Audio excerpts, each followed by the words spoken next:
아래 세상 믿음의 법으로라는 주제로 말씀을 나누고자 합니다. 사랑하는 성도 여러분, 지난 금요일은 재건절이었습니다. 1948년 대한민국은 헌법을 지정하며 국가의 기초를 세웠습니다. 대한민국 법질서의 원통일도를 세운 재헌절을 보낸 이 주간에 우리는 하나님 앞에 모였습니다. 모처럼 재헌절의 의미를 되새기며 인간이 세운 법과 질서가 무엇인지 고민해 보게 됩니다. 재헌절은 헌법의 차원을 다듬고 공표함으로써 대한민국의 기초가 되는 법적 질서를 세운 날입니다. 헌법은 국가를 유지하는 최고의 법입니다.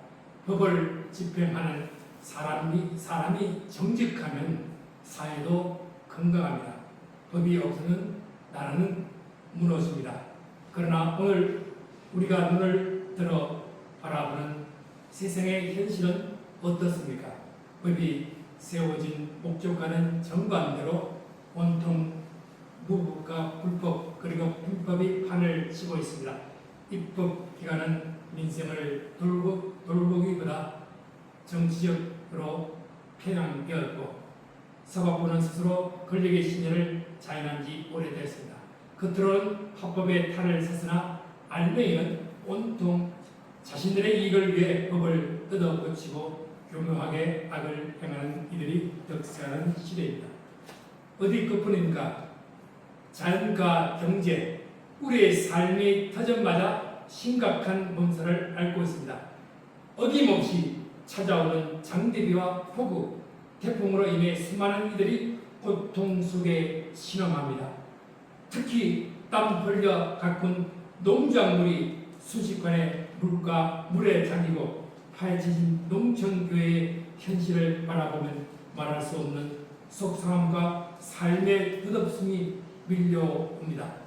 눈을 세계로 돌리면 곳곳에서 터지는 전쟁의 포화 속에서 무고한 생명들이 죽어가고 있고 지구온난화로 인해 기후 위기는 지구 전체를 위협합니다. 경제적 현실은 더 참담합니다.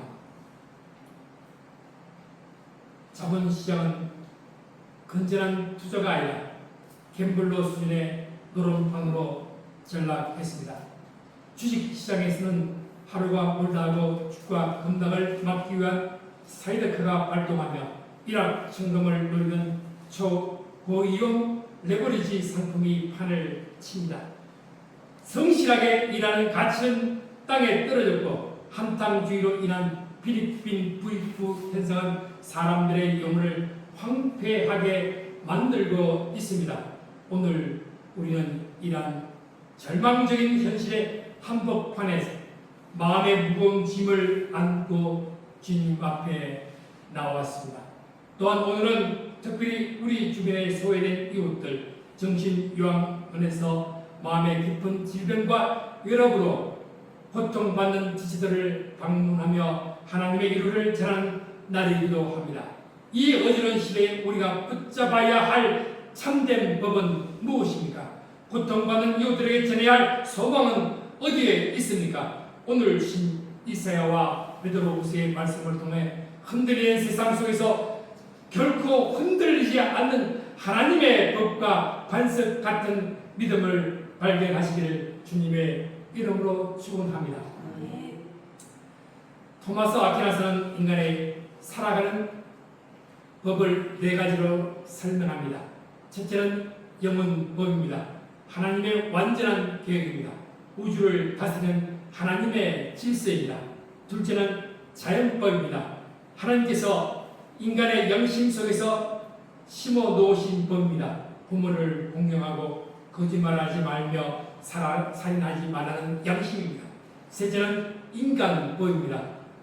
헌법, 민법, 형법처럼 국가가 만드는 법입니다. 넷째는 하나님의 법은 성경입니다. 죄인을 살리는 말씀입니다. 인간법이 해결하지 못하는 죄의 문제를 근본적으로 해결을 합니다. 인간법은 사회를 유지하는 최소한의 정치이지만 인간의 재성과 탐욕 때문에 늘 오염되기 쉽습니다. 오늘날 우리가 목격하듯 법을 다루는 자들이 타락할 때 인간법은 무엇보다 더 잔인한 무기가 됩니다. 그러나 구원받는 하나님의 자녀들은 인간의 법 질서 아래에만 갇혀 있는 존재가 아닙니다. 우리는 하나님을 경외함으로 모든 법을 초월하는 믿음의 법으로 나아가는 사람들입니다. 믿음의 법이란 무엇입니까? 억지로 차별이 두려워서 지키는 법이 아닙니다. 하나님의 사랑이 내 안에 부음바 되어 인간의 만든 법령과 규제가 없더라도 스스로 이웃을 사랑하고 질서를 지키며 살아가는 거룩한 삶의 양식입니다. 법 없이도 살 사람이라는 말처럼 성령의 지배를 받는 그리스도인은 인간의 얄팍한 법망을 피해 이득을 취하려 하지 않고 하나님의 불꽃 같은 시선 앞에서 정직하게 행합니다. 무법이 판치고 법을 비웃은 시대일수록 우리는 이 초월적 믿음의 법을 가슴에 품어야 합니다. 사도 바울은 로마서 8장 2절에 그리스도 예수 안에 있는 생명의 성령의 법이 죄와 사망의 법에서 너를 해방하였느라 선포하였습니다. 또한 갈라디아서 6장 2절은 그리스도의 법을 성취하는 것이 믿음의 법이라고 말합니다. 믿음의 법은 사랑 때문에 스스로 선을 행하게 만듭니다. 교부 어거스틴은 하나님을 사랑하라 그리고 네가 원하는 것을 하라고 했습니다. 참으로 하나님을 사랑하는 사람은 법 없이도 결코 법을 어기지 않기 때문입니다. 법 질서가 무너진 세상에서 오직 믿음의 법으로 무장하여 참된 그리스도의 품격을 나타낸 성도들이 되시기를 바랍니다. 그래서 죄송해요. 이사야서 44장 6절 말씀 읽겠습니다. 이스라엘 왕인 여호와 이스라엘 원자인 만군의 여호와가 같이 말합니다. 나는 처음이요 나는 마지막이라 나 외에 관심이 없느니라. 하나님은 자신을 이스라엘 왕이자 구원자라고 계시합니다. 이스라엘이 누구입니까? 본래 야곱이 야곱 나루에서 밤새워 기도하며 하나님과 겨루어 이겼을 때 얻은 이름입니다. 사기꾼과 같았던 야곱이 인생의 하나님의 은혜로 이스라엘이라는 영광스러운 이름을 얻었듯이 오늘날 우리 역시 흠을 많고 죄로 죽었던 인생들이었으나 예수 그리스도의 보혈로 인하여 하나님의 자녀라는 신분을 회복했습니다. 우리의 아버지가 되시는 하나님은 알파와 오메가이시며 처음과 마지막 되시는 지존하시는 분입니다. 주님은 나 외에 다른 신이 없다라고 단호하게 말씀하십니다. 오늘날 문명이 발달하고 인공지능 기술이 세상을 지배하는 것처럼 보여도 인공지능은 신이 될 수 없습니다. 인간이 만든 문명과 과학 그리고 돈과 주식 같은 물질적 우상들은 모두 미신이요 잡신이요 인간을 파멸로 이끄는 사탄의 세력에 불과합니다. 이러한 우상을 의지하는 인생들은 하나님 없이 사는 자들입니다. 그들은 오만하고 방자하며 스스로 앞날을 내다본다고 장담하지만 성령께서 성경을 통해 말씀하시는 경고를 외면하고 듣기를 거부합니다. 그러나 우리 하나님은 인생이 아니시니 시건치 않으십니다. 한번 뱉으신 말씀은 반드시 이루신 신실하신 분이십니다. 그래서 7절 말씀 읽겠습니다. 내가 영원한 백성을 세운 이유로 나처럼 계시며 알리며 나에게 설명할 자가 누구냐 있거든 될 일과 창조와 올림을 그들에게 알릴지어다. 성유신 하신 예수 그리스도께서 우리의 구원자와 메시아가 되셔서 우리에게 영원한 하나님 나라를 세우셨습니다. 그리고 우리에게 땅끝까지 복음의 증인이 되는 사명을 주셨습니다. 증인의 사명은 있거든 될 일과 장차 올 일을 세상에 알리는 것입니다. 장차 날 일, 장차 올 일이 무엇이니까? 바로 완성될 하나님의 나라입니다. 폭우로 농작물이 썩어가고 전쟁과 경제 위기로 미래가 불안할지라도 성경은 태초로부터 말씀으로 우리에게 소망을 듣게 하셨고 알게 하셨습니다. 그래서 8절 말씀 읽겠습니다. 너희는 두려워하지 말며 겁내지 말라. 내가 예로부터 너희에게 듣게 하지 아니하니 알리지 아니하니 너희는 나의 전이다. 나 위에 신이 되니 과연 반석은 없느니 다른 신이 있음을 내가 알지 못한다. 반석은 흔들리지 않는 귀천이다. 시몬이 주는 그리스도시요 살아계신 하나님의 아들이시다라고 고백했을 때 주님은 그에게 베드로 반석이라는 이름을 주시고 그 신앙 고백 위에 교회를 세워주셨습니다. 폭우가 쏟고 세상 경기가 도박판처럼 흔들려도 반석이신 하나님 위에 서 있는 주님의 자녀는 결코 무너지지 않습니다. 이 확실한 믿음을 가지고 두려움과 공포를 이겨내시기를 바랍니다. 그러나 우리가 반석 위에 서서 신비한 신의 성품을 참여하기 위해서는 우리를 무너뜨리는 악한 유혹에 대해 늘 깨어 있어야 합니다. 오늘 베드로서 본문은 우리에게 강력한 경종을 울리고 있습니다. 11절 말씀 읽겠습니다. 더 큰 힘과 능력을 가진 천사들도 주와 같은 그들을 거슬러 비방하는 도발을 하지 아니합니다. 인간의 생은 끝이 없고 무한해 보이지만 영적인 세계에 비하면 참으로 보잘것 없습니다. 히브리서 1장에서 하나님의 불의한 영으로 묘사된 천사들은 인간보다 훨씬 더 큰 힘과 능력을 지니고 있습니다.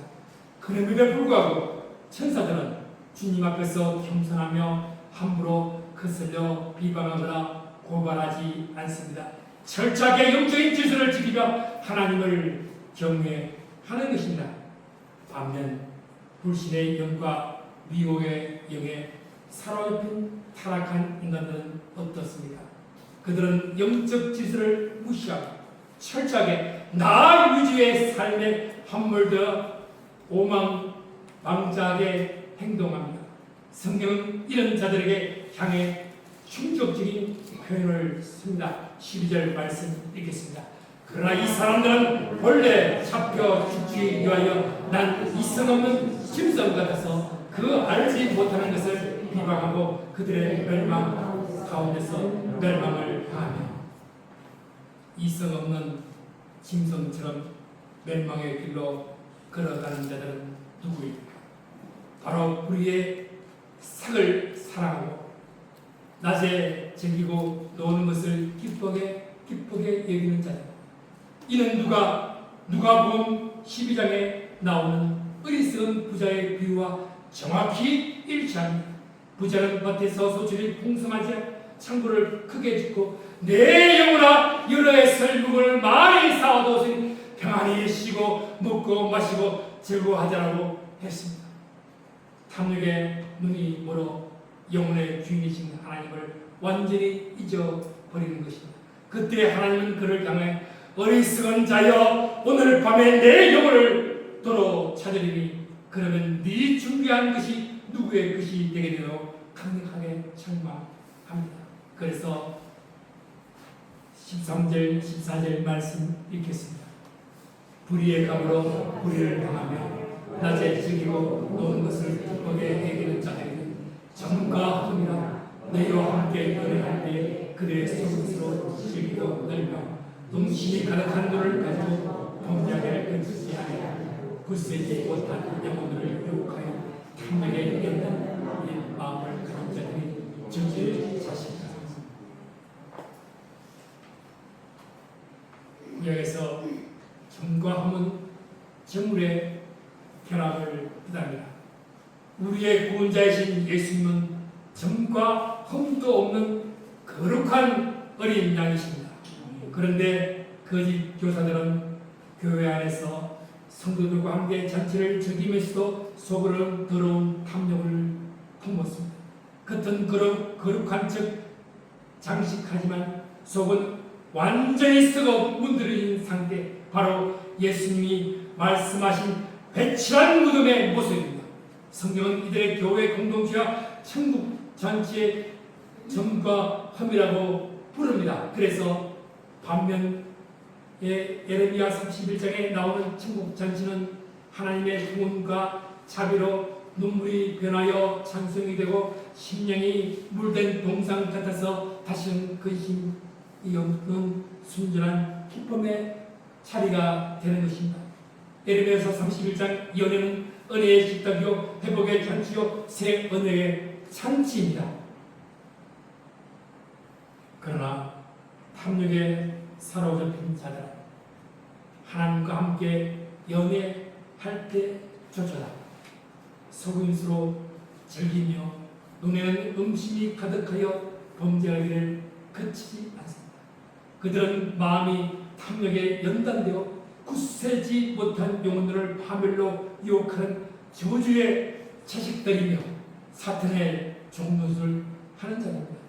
베드로스의 연애는 거짓 교사들의 성찬이라는 거룩한 제도까지 이용하여 자신들의 배를 채우는 일순의 잔치입니다.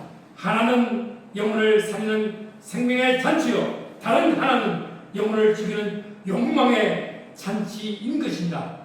그들의 구실인 종말의 모습이 15절, 16절 말씀을 전개합니다.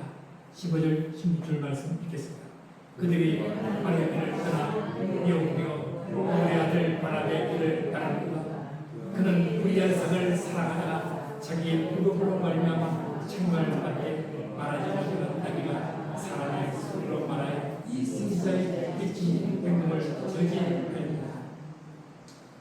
발람은 맹세기 하나님의 선지자였으나 돈과 권력이라는 불의의 상에 눈이 멀어 이스라엘을 저주하러 길을 떠났던 자입니다. 탐욕에 염직인 눈이 완전히 가려지자 자기 앞을 칼을 들고 갈아먹는 여호와의 사자를 보지 못했습니다. 미쳐 날뛰는 선지자의 탐욕을 막기 위해 하나님은 평소에 말하지 못하는 짐승인 나귀의 입을 열어 사람의 소리로 그를 책망하게 하셨습니다. 에덴 동산에는 사탄의 도구인 뱀의 교묘한 말로 인간을 유혹하여 타락하게 만들었다면 발람의 나귀는 인간의 불법과 미친 행동을 저지하기 위해 하나님의 공의의 도구로 말했습니다. 인간이 하나님의 자녀라는 고귀한 신분을 망각하고 탐욕의 노예가 되어 짐승보다 못한 짓을 행할 때 하나님은 미친한 짐승을 통해서라도 불법을 책망하셨습니다. 짐승이 선지자를 띄웁니다. 왜입니까? 사람이 짐승보다 못했기 때문입니다. 슬프게도 오늘도 교회보다 세상이 더 정의를 말할 때가 있습니다. 예수 믿는 사람보다 믿지 않는 세상 사람들이 더 정직하고 도덕적일 때가 있습니다. 이것이 바로 발람의 시대의 재현입니다. 오늘날 주식시장의 레버리지 상품에 중독되어 한탕주의를 쫓는 불법을 교묘하게 합법으로 위장하여 권력을 두드린 입법과 사법과 그런 자들이 바로 반란의 길을 걷는 자들입니다. 그들의 불의의 상을 사랑하는 대가는 오직 참혹한 멸망뿐입니다. 우리는 이 비참한 탐욕의 길에서 단호히 돌이켜 주님 앞에서 천사처럼 겸손히 행하며 하나님의 거룩한 성품에 참여하는 자들이 되어야 합니다. 세상은 불법을 합법으로 포장합니다. 거짓을 진실처럼 교묘하게 말합니다. 그러나 교회는 오직 하나님의 살아있는 말씀을 말해야 합니다. 정치를 위해 말하는 것이 아니라 복음을 위해 말해야 합니다. 사람 편에 사는 것이 아니라 철저히 하나님 편에 서야 합니다. 말 못하는 나비도 진리를 외쳤다면 성령을 받는 우리는 또 담대히 복음을 외쳐야 마땅합니다. 성령 감리후 8번째 주일을 맞이한 오늘 우리는 불법과 폭우, 경제적 혼란으로 인해 깊은 성취를 입은 세상을 마주하고 있습니다. 그리고 오늘 우리는 오후 예배를 마치고 정신병원의 지체를 찾아가고자 합니다. 그곳에 있는 지체들은 세상의 물질적이고 이성적인 감정으로 보면 연약하고 소외되었으며 어쩌면 구세지 못해 쉽게 상처받는 영혼들을지 모르겠습니다. 세상은 교울성이 없다는 이유로 그들을 주목하지 않지만 우리 하나님은 그들을 가장 귀하게 주목하고 계십니다.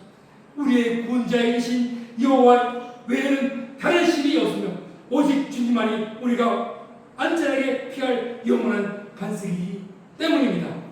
세상이 아무리 미쳐 돌아가고 캄캄한 자, 말 못하는 나귀의 목소리를 통해서 불법을 꾸짖었던 하나님은 오늘도 스슬프럽게 살아 계십니다. 아멘. 세상의 물질주의적 가치관과 한탕주의가 그들의 영혼을 더 이상 갈아먹지 못하도록 우리는 그들의 손을 잡고 전해야 합니다.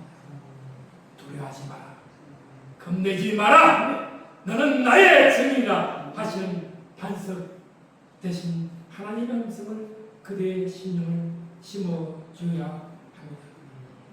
사랑하는 성도 여러분, 제언들은 인간 나라의 법을 세운 날입니다. 하나님께서는 우리에게 인간법을 초월한 더 높은 법을 가르쳐 주십니다. 그것은 바로 믿음의 법이요 생명의 성령의 법이요 스스로 행하는 사랑의 법입니다. 인간의 법은 사회를 간신히 유지시킬 뿐이지만 하나님의 믿음의 법은 사람의 영혼을 근본적으로 새롭게 변화시킵니다. 우리는 이 암울한 시대에 하나님의 자녀로서 복음을 당당히 알릴 권리와 의무가 있습니다.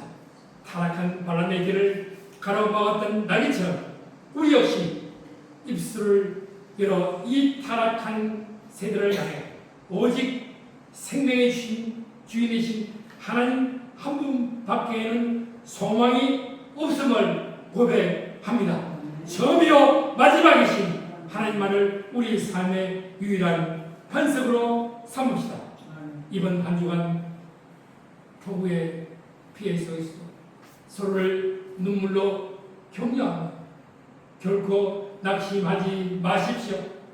노란밤처럼 변해버린 세상의 풍조와 한탕주의의 영혼을 빼앗기지 말고 정직하고 겸손하게 믿음의 법을 따르십시오.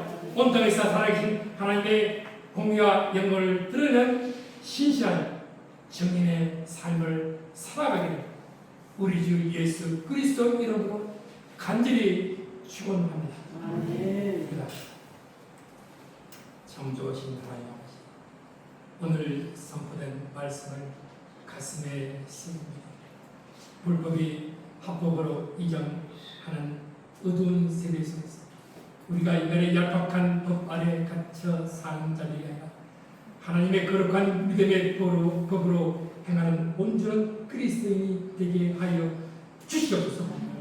특별히 장대비와 폭우로 고통받는 이들과 오늘 우리가 찾아갈 정신 영혼에 소외된 지체들을 친히 안아주시고 오직 유일한 반석이신 여호와 하나님의 평강으로 그들의 아픔을 치유하여 주시옵소서. 우리를 증인 삼으신 예수 그리스도 이름으로 기도드립니다. 아멘.